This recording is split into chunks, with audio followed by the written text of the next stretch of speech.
और चलिए अब शुरू करते हैं खबर एक मिनट वो बुलेटिन जहां सिर्फ 1 मिनट में सभी खबरों का पूरा विश्लेषण आपके लिए।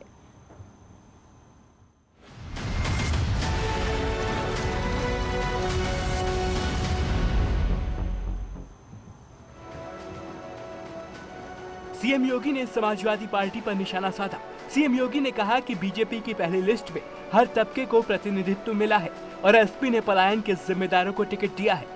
कैराना में हिंदू व्यापारियों के पलायन के लिए जिम्मेदार लोगों को टिकट देना, मुजफ्फरनगर के दंगाइयों को टिकट देना, बुलंदशहर और अन्य लोनी में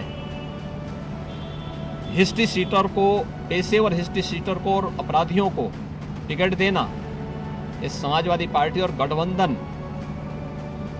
के चरित्र को उजागर कर देता है। वहीं दूसरी तरफ एसपी अध्यक्ष अखिलेश यादव ने भी प्रेस कॉन्फ्रेंस कर सीएम पर पलटवार किया और गोरखपुर से चुनाव लड़ने को लेकर तंज कसा। जो मुख्यमंत्री टिकट मांग रहा हो, उसके मन की टिकट न मिली हो, जिसे संतों ने और गुरुओं ने कहा हो कि अगर आ गए फैजाबाद तो विदाई कर देंगे, उनकी भारतीय जनता पार्टी ने विदाई कर दी गोरखपुर भेज करके। केंद्रीय मंत्री अनुराग ठाकुर ने कहा कि सपा में दंगा करने वाले शामिल होते हैं, वहीं बीजेपी में दंगा रोकने वालों को जगह मिलती है। उन्होंने कहा कि एसपी में सिर्फ जेल और बेल वालों को टिकट मिलता है। लेकिन असली सवाल ये खड़ा होता है कि समाजवादी पार्टी में वो जाते हैं जो दंगा करते हैं, भारतीय जनता पार्टी में वो शामिल होते हैं जो दंगइयों को पकड़ते हैं।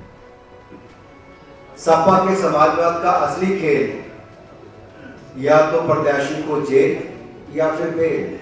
वहीं अनुराग ठाकुर के इस बयान पर अखिलेश यादव ने पलटवार किया। अखिलेश यादव ने कहा कि न जाने वर्दी में कैसे कैसे लोग छिपे बैठे हैं।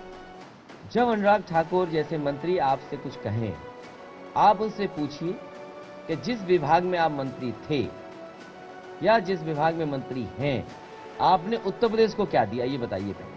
और दूसरे एक और का एक अधिकारी, तो सोचो वर्दी में कैसे कैसे लोग छिपे हुए थे। कानपुर के पुलिस कमिश्नर रहे असीम अरुण बीजेपी में शामिल हो गए। यूपी बीजेपी के अध्यक्ष स्वतंत्र देव सिंह ने केंद्रीय मंत्री अनुराग ठाकुर की मौजूदगी में उन्हें पार्टी की सदस्यता दिलाई। इस मौके पर केंद्रीय मंत्री अनुराग ठाकुर ने कहा कि असीम अरुण युवाओं के लिए बड़ी प्रेरणा है। उनके अनुभव से भारतीय जनता पार्टी आगे बढ़े और इनकी तरह के और युवा जिन्होंने सामाजिक जीवन में आगे बढ़ने का प्रण लिया है, वो अपने अनुभव को लेकर भारतीय जनता पार्टी में शामिल होंगे। पार्टी में शामिल होने के बाद असीम अरुण ने कहा कि उन्होंने जनसेवा के लिए राजनीति चुनी है। कुछ 9 साल की एक मखमली जिंदगी है जिसमें कुछ और ऊंचे पदों पर जाने की संभावना है। दूसरी ओर कोई कष्ट नहीं है, एक आम व्यक्ति की जिंदगी है, लेकिन लोक कल्याण की, लोक सेवा के वृहद अवसर है। बीजेपी ने एसपी के 2 एमएलसी घनश्याम लोधी और शैलेंद्र सिंह को पार्टी की सदस्यता दिलाई।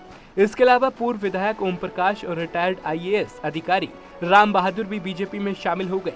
लखनऊ में बीजेपी प्रदेश अध्यक्ष स्वतंत्र देव सिंह और केंद्रीय मंत्री अनुराग ठाकुर ने बीजेपी की सदस्यता दिलाई। वहीं अखिलेश जी ने प्रदेश के दंगाइयों और बलवाइयों और माफियाओं को समाज पार्टी का ब्रांड एम्बेसडर बनाना, मैदान में उतार दिया। प्रदेश की जनता खुलकर कर रही है, फर्क तो बिल्कुल साफ। तो देश की स्थितियां हैं, माननीय मोदी जी के नेतृत्व में जो देश चल रहा है और प्रदेश हमारे योगी जी के नेतृत्व में चल रहा है, उसकी उन्नति के लिए आज हम लोगों ने ये कदम उठाया है, क्योंकि हम चाहते हैं कोई हम लोगों की वजह से कोई वोट का बिखराव ना हो। भारतीय जनता पार्टी की जो रीतियां और नीतियां हैं, मैं समझता हूँ वो मुझको बहुत ही पसंद आया और अच्छा लगा।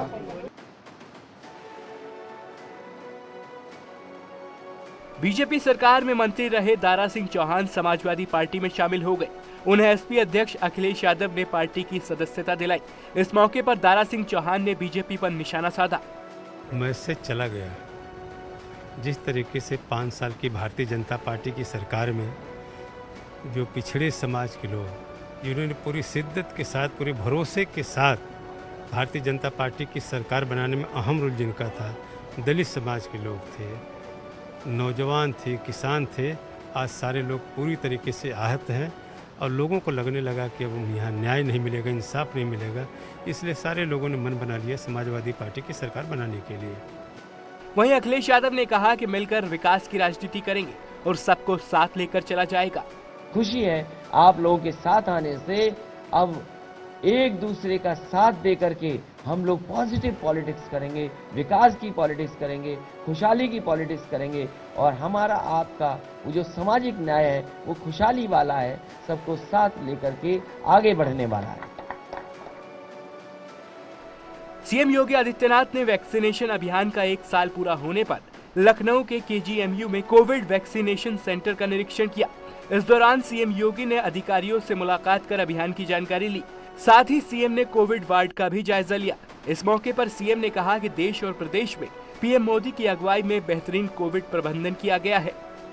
वैक्सीनेशन के बड़े लक्ष्य को भारत सरकार ने पूरा किया है और हम आभारी हैं आदरणीय प्रधानमंत्री जी के कि उन्होंने आज ही के दिन 1 वर्ष पहले 16 जनवरी 2021 को देश के अंदर दुनिया का सबसे बड़ा वैक्सीनेशन ड्राइव का एक अभियान प्रारंभ किया था।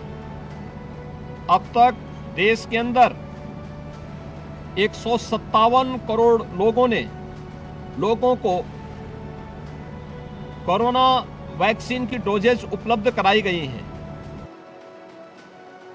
सीएम योगी आदित्यनाथ ने प्रदेश के ग्राम प्रधानों से वर्चुअली संवाद किया और सभी गांव प्रधानों से कोरोना की तीसरी लहर में अपने गांव पर नजर रखने की अपील की। सीएम ने कहा कि कोरोना से बचाव के लिए जागरूक होना जरूरी है और इसके लिए ग्राम प्रधानों को काम करना चाहिए। आप सभी ग्राम प्रधानों से कुछ बातों के लिए अनुरोध होगा। एक तीसरी लहर आ चुकी है और इस तीसरी लहर के दौरान आपकी बड़ी जिम्मेदारी है, क्योंकि एक ग्राम प्रधान एक गांव का कस्टोडियन भी होता है, गांव का अभिभावक होता है। अपनी ग्राम पंचायत के अभिभावक के रूप में आपकी एक बड़ी जिम्मेदारी है और जिम्मेदारी इस बात को लेकर के कि एक तीसरी लहर के दौरान अपनी गांव पे निगाह रखना। लखनऊ में समाजवादी पार्टी कार्यालय के सामने एक व्यक्ति ने पेट्रोल छिड़ककर खुदकुशी की कोशिश की। दरअसल समाजवादी पार्टी कार्यालय पर रविवार सुबह पुलिस ड्यूटी दे रही थी। इस बीच अलीगढ़ के ठाकुर आदित्य कुछ लोगों के साथ पहुंचे। वहां उसने खुद पर पेट्रोल डालना शुरू कर दिया। इस बीच पुलिस कर्मियों की नजर पड़ गई। पुलिस कर्मियों ने उसे दौड़कर पकड़ लिया। उसे सिविल अस्पताल में भर्ती कराया गया है। बताया जा रहा है विधानसभा चुनाव में अलीगढ़ के छर्रा सीट से टिकट न मिलने से वो आहत हैं। समाजवादी पार्टी ने आरोप लगाया है कि चुनाव में एसपी की बढ़त को देखते हुए बीजेपी ने इसे यहाँ भेजा है। इस शख्स ने न टिकट के लिए आवेदन किया है, न वो पार्टी का सक्रिय सदस्य है।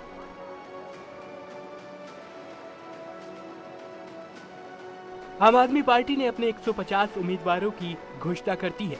इस लिस्ट में जातिगत समीकरणों का पूरा ध्यान रखा गया है। आम आदमी पार्टी ने 36 ब्राह्मणों को टिकट दिया है। लिस्ट में 31 उम्मीदवार अनुसूचित जाति से ताल्लुक रखते हैं। वहीं 14 मुस्लिम प्रत्याशियों को टिकट दिया गया है। 6 कायस्थ, 7 उम्मीदवार व्यापारी वर्ग से आते हैं।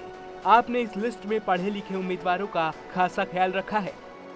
MBA की शिक्षा प्राप्त कर चुके 8 उम्मीदवार हैं। पोस्ट ग्रेजुएट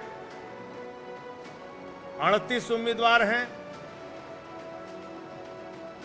डॉक्टर 4 उम्मीदवार हैं। PhD 8 उम्मीदवार हैं। इंजीनियर 7 उम्मीदवार हैं।